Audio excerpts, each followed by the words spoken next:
नमस्कार दर्शकों, आप देख रहे हैं हेडलाइंस इंडिया और मैं हूं आपके साथ फाइका जावेद। जैसे कि G20 के समिट के बारे में अगर हम बात करें तो G20 का समिट सक्सेसफुल रहा और G20 के डेलीगेट्स आपने देख ही लिया होगा कि किस तरीके से उनकी वापसी हुई।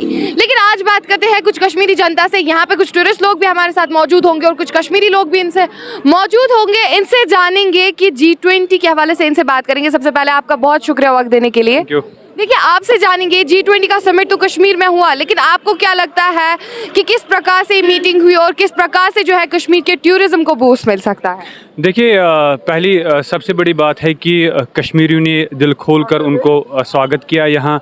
और इसके साथ साथ अगर हम देखेंगे कि आर्टिकल के हटने के बाद पहली बार इस नौबत की मीटिंग यहाँ पर हुई है और फॉरेन कंट्री से यहाँ लोग आ गए, तो जिस अंदाज से सरकार ने और यहाँ की जनता ने उनको दिल खोल कर इस्तकबाल किया और विद कश्मीर का जो ट्रेडिशन है यहाँ पर, जैसे हम कहेंगे कि शाल, कालीन, जितने भी यहाँ हैंडमेड जो जितने भी चीज़ बनते हैं उनके साथ साथ स्वागत किया। तो ज़रूरत इस बात की है कि पहली बार इस नौबत की यहाँ पर डेलीगेशन आना और इस नौबत का फंक्शन होना, इससे ज़रूर एक बात सामने आती है कि टूरिज़्म में भी बूस्ट मिलेगा। और जितनी भी यहाँ पर अनएम्प्लॉयमेंट थी पिछले कई सालों से, अगर हम बात करें कि पॉलिटिकल जो मेस रहा है यहाँ पर, उन्होंने अपने रिश्तेदारों को नौकरियों में लगा दिया और जितनी भी यहाँ पर दौलत थी वो उन्होंने अपने घरों में बेच दी। लेकिन आम जनता जो है यहाँ पर, उन्होंने हमेशा सफ़र किया।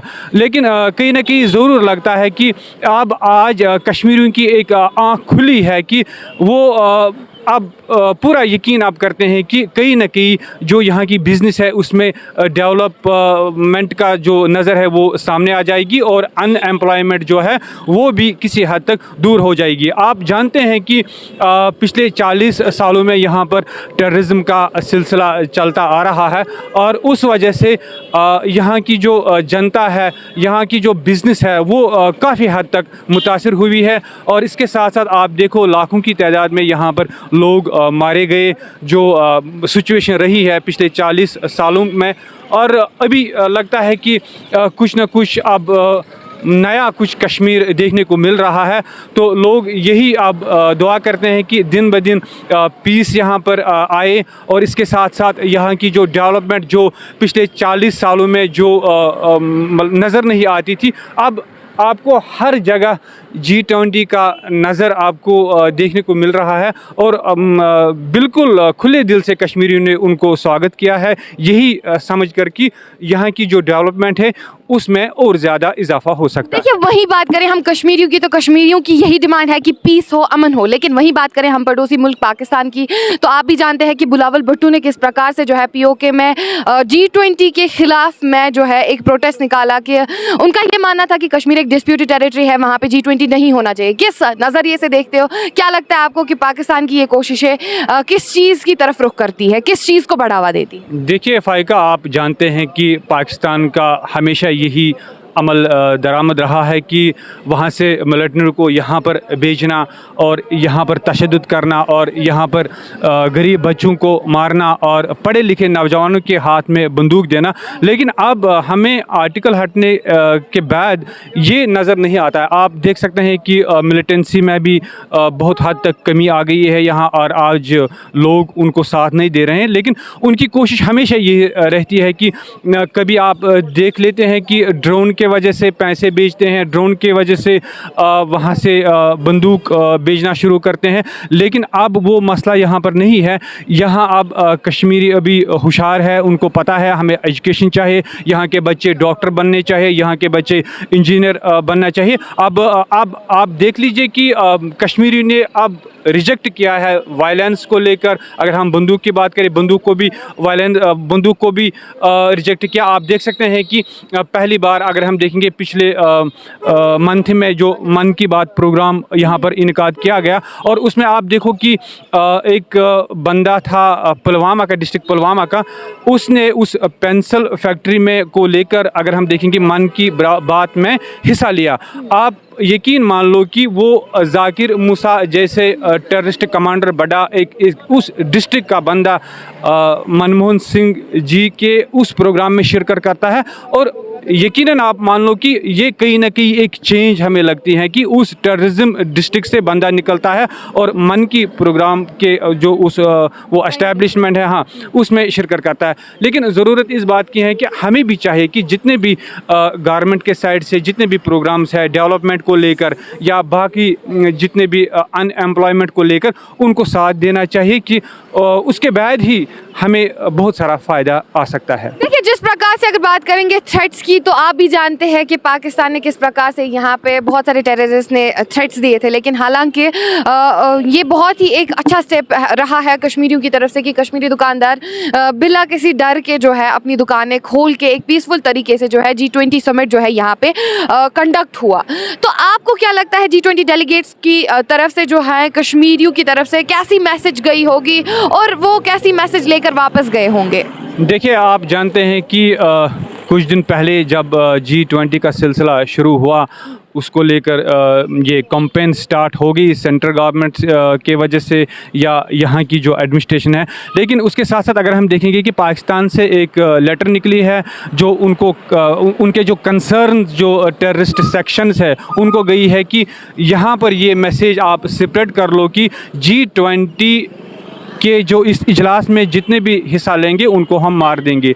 लेकिन ये पहली बात नहीं, इससे पहले भी जब होम मिनिस्टर साहब यहाँ आया उस टाइम भी हिज़्बुल मुजाहिदीन ने थ्रेट दिया है यहाँ के ट्रेडर्स को लेकर, यहाँ के जर्नलिस्ट को लेकर, लेकिन तब भी यहाँ के लोगों ने रिजेक्ट किया है वो थ्रेट। और आज भी आप देख लीजिए कि काफ़ी हद तक जो लोग थे उन्होंने शिरकत की यहाँ पर, चाहे वो ट्रेडर्स थे, चाहे वो जर्नलिस्ट थे, चाहे जितने भी जो बिज़नेस एस्टेब्लिशमेंट से जुड़े हुए लोग, उन्होंने शिरकत किया और उन्होंने बिल्कुल रिजेक्ट किया है बंदूक का भी और उस थ्रेट का भी। आप देख लीजिए पाकिस्तान में इतनी बुरी हालत है, इमरान खान को जेल में धकेल देना, तो वो अपने आप को पावरफुल समझता था, उसको जेल में बंद करना, वहाँ पर जो सिचुएशन है वो डिफरेंट है इस वक्त। वो अपने मुल्क को नहीं बचा सकते हैं तो कश्मीर को कैसे वो बचा सकते हैं? उन्होंने तब से 1990 से लेकर आज तक यहाँ पर बर्बादी का आलम पैदा किया है, टेररिस्ट को बेचना, पैसों को बेचना। और आप देख लीजिए अब वो उनका ये रहा है कि अब वो ड्रग भी बेचते हैं यहाँ पर। लेकिन आज कश्मीर का बच्चा है, अब हर कोई बंदा अब जानता है मुझे क्या करना है, क्योंकि अब वो पास्ट वाला वक्त जो है वो गुजर गया। वो 40 साल जो थे हमारे जो गोल्डन चांस था वो तो गुजर गया। अब यहाँ का बच्चा, यहाँ का बिजनेसमैन, यहाँ का कोई भी ज़िय्ज़त शहरी वो चाहता है कि मेरा मुस्तकबिल बने, यहाँ नया कश्मीर बने, यहाँ डेवलपमेंट हो जाए। उसी को लेकर हम एक मिशन को आगे बढ़ा रहे हैं। बहुत शुक्रिया हमारे साथ जुड़ने के लिए। तो दर्शकों, आपने देख ही लिया होगा, यही एक कश्मीरी थे और आप देख सकते हो कि कश्मीरियों में कश्मीरी क्या चाहते हैं। मैंने आप तक भरपूर पहुँचाने की कोशिश की, जिस प्रकार से इन्होंने बातचीत की कि कश्मीर पाकिस्तान में जिस प्रकार से हालात चल रहे हैं, पाकिस्तान में जिस प्रकार से अपने ही फॉर्मर प्राइम मिनिस्टर को धकेला जा रहा है, उनके साथ ज्यादती हो रही है, वो पाकिस्तानी हम कश्मीरियों के लिए क्या ही कुछ करेंगे। और कश्मीरियों से राय जानते हैं और टूरिस्ट से राय जानते हैं। क्या नाम है आपका? गुलाम कादिर। देखिए, आपसे जानेंगे G20 की मीटिंग जिस प्रकार से यहाँ पे हुई, क्या लगता है उससे कोई बेहतरी आएगी डल के टूरिज्म में या फिर डल की स्वच्छता पे काम? देखो, खाली टूरिज्म की बात नहीं होना चाहिए जी। ये तो ये जो डल है, हम इस डल में रहता है, हम इसी में जन्म लिया, हमारे फादर, हमारे ग्रैंड फादर, हम इसी में जन्म लिया। जब ये डल लेक नहीं रहेगा तो हम इसके ऊपर मतलब हज़ारों लोग तादाद मतलब इसके ऊपर कमाई करता है, उनको मतलब हमारा रोज़गार इसी के ऊपर होता है और इसके ऊपर कुछ कार्रवाई नहीं होता है। खाली इस टाइम पे आप हमें बता दें, सरकार भी आपको शायद सुन रही होगी, सरकार भी आपके जितने भी मसले हैं उन पे शायद स्टेप्स ले सकती है। सरकार को आप बताएं कि आप इस टाइम पे किन प्रॉब्लम्स से जूझ रहे हो? हमारे पास बहुत प्रॉब्लम्स है। जी। पहले यहाँ पर जो लोग रहते हैं, वो यहाँ पर जो खेती बाड़ी वाला लोग रहता है, वो सुबह से निकलता है, वो जो यहाँ पर घास होता है वो मिट्टी के समय निकालता है। फिर सरकार ने उन्होंने मतलब यहाँ से मतलब बोला यहाँ से छोड़ो, यहाँ से डल लेक के बाहर में उन्होंने निकाला, डल लेक से निकाला, उन्होंने प्लाट वगैरह दिया। जो यहाँ पर खेती बाड़ी वाला लोग है, कुछ लोग यहाँ पर रहता है, वो थोड़ा बहुत जो नया जनरेशन वो खेती बाड़ी नहीं करता है, जो पुराने जो खेती बाड़ी वाला लोग है वो खेती बाड़ी करता है, जो उन्होंने निकाल दिया। कुछ मतलब जो हम शिकारा वाला है, हाउस बोट वाला है, यहाँ पर जो कमाई कर मतलब दुकानदारी वगैरह होता है, इसके उसी के ऊपर कमाई होता है, डल के ऊपर। मगर जो हमारे बचपन में ये पूरा ये लेक साफ था, दिन बर दिन ये पूरा नीचे से ही ऊपर आता है, यानी कि ये पानी बिल्कुल गंदगी से वजह से पूरा ख़त्म हो गया है। और दूसरा यहाँ पर जो जानवर रहता है, जो फ्लाइंग बर्ड्स आते हैं विंटर के टाइम, वो भी नहीं आ सकता है। जो यहाँ पर मछली वगैरह होता है वो मर जाता है।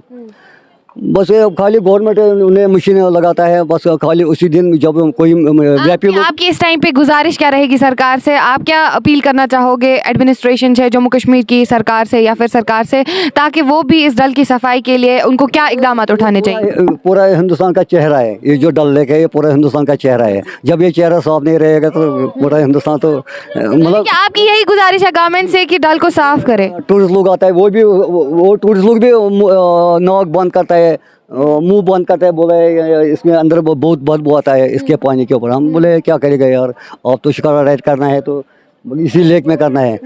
ये बोला ये पानी क्यों गंदा है? ये बोला हम क्या इसमें के बारे में क्या हम थक गए बोलते बोलते, सरकार को मतलब कुछ नहीं करता है। यानी कि आपकी लास्ट पे यही अपील रहेगी गवर्नमेंट से कि डल की स्वच्छता के लिए, ये पूरा हिंदुस्तान का चेहरा है डल लेक, तो पूरा हिंदुस्तान का स्वच्छता के लिए काम होना चाहिए। उसके सबसे पहले इनके ऊपर काम होना चाहिए। जो G20 है वो ऑलरेडी बूस्ट है, वो तो बूस्ट है, उसमें कोई डाउट नहीं है। टूरिज्म बढ़ जाएगा, यहाँ अपने देश से भी टूरिस्ट आते हैं, विदेशों से भी टूरिस्ट आएंगे, वो तो बूस्ट है, उसमें कोई शक नहीं है। तो आपकी इस टाइम पे एज ए कश्मीरी क्या उम्मीदें हैं और G20 को लेकर के? टूरिज्म को साइड में छोड़िए, डेवलपमेंट को साइड में छोड़िए, और आप क्या एक्सपेक्ट कर रहे हो गवर्नमेंट से, और आप क्या एक्सपेक्ट कर रहे हो सरकार से? सरकार से इतना एक्सपेक्ट कर रहे हैं, लेक को पहले बचाओ। जब लेक बचेगा फिर टूरिज्म हो जाएगा। अगर लेक की हालत ये देखिए कैसा ख़राब है, अगर ऐसे ही हालत रही ना, ये गंदगी का ढेर बन जाएगा। अगर पानी ज़्यादा नहीं होता था ना 5 फुट या 4 फुट, तो ये गंदगी का ढेर दिख जाता था। सबसे पहले जब लेक बचेगा फिर टूरिज्म आएगा। जब लेक ही नहीं रहेगा, टूरिज्म से क्या? सरकार से बहुत उम्मीदें हैं, मरकजी सरकार से बहुत उम्मीदें हैं, बहुत सारी उम्मीदें हैं, उन पे काम होना चाहिए। तो आपने इस मसले को, जो कि डल लेक इस टाइम पे पल्यूट हो चुका है, आपने इस मसले को सरकार तक पहुंचाने की कोशिश की कभी? लोकल मीडिया के जरिए से रोज़ पहुंचता है, लेकिन कदम उठाने वाला आना चाहिए ना, कोई मजबूत आना चाहिए लेक के ऊपर। जो लेक में रहते हैं उनको यहाँ से पहले शिफ्ट करो, बाहर करो शिफ्ट, जैसा किया पहले गवर्नमेंट ने लाड़ा ने। अभी पिछले 3 साल से बैन है उसके ऊपर। जैसा शिफ्ट हो जाएगा वहाँ ज़मीन खाली हो जाएगा, तो गवर्नमेंट उसको उठाता है, फिर लेक पानी बढ़ेगा, उसकी वजह से लेक की खूबसूरती बढ़ेगी। जैसा पहले लेक था, पहले पिक्चरों आप देखो उसमें लेक था, 90 से पहले लेक था, जब ये पानी पीते थे। अभी हाथ भी इसमें कोई नहीं लगाएगा। तो आपकी यही गुजारिश है गवर्नमेंट से, एडमिनिस्ट्रेशन से, कि लेक की स्वच्छता के लिए भरपूर इकदाम उठाए जाए? बिल्कुल। सबसे पहले अब वो जगह बचाओ जहाँ टूरिस्ट जाता है, चाहे डल लेक हो, चाहे मानसबल हो, मुगल गार्डन हो, गुलमर्ग हो, पहलगाम हो, सोनमर्ग हो। जब ये बच जाएगा फिर टूरिस्ट आएगा। जिनसे हमने बातचीत की कि कई लोगों की कई उम्मीदें हैं गवर्नमेंट को लेकर के, लेकिन कई लोगों की कई उनके मसले भी है, उनके मुद्दों पे लगातार काम करनी चाहिए गवर्नमेंट। उनके यही दावे हैं, उनकी यही एक्सपेक्टेशंस है गवर्नमेंट से कि डल लेक की स्वच्छता के लिए भरपूर इकदाम उठाए जाए। यही डल झील जो है टूरिज्म को एक बढ़ावा दे सकता है। यही डल लेक जो है टूरिज्म की बूस्ट के लिए बहुत ही ज़्यादा ज़रूरी है, और इसी डल लेक के लिए इकदाम उठाने जाए, इसकी क्लीननेस के लिए, इसकी स्वच्छता के लिए सरकार को जो है इकदाम उठाने चाहिए। और G20 के हवाले से क्या कुछ कश्मीरियों की विचारधारा थी, आप लोगों ने देख ही लिया होगा। जुड़े रहे हेडलाइंस इंडिया के साथ, ऐसे ही स्टोरी से आपको आगाह कराते रहेंगे। तब तक के लिए जय हिंद, जय भारत, जय कश्मीर।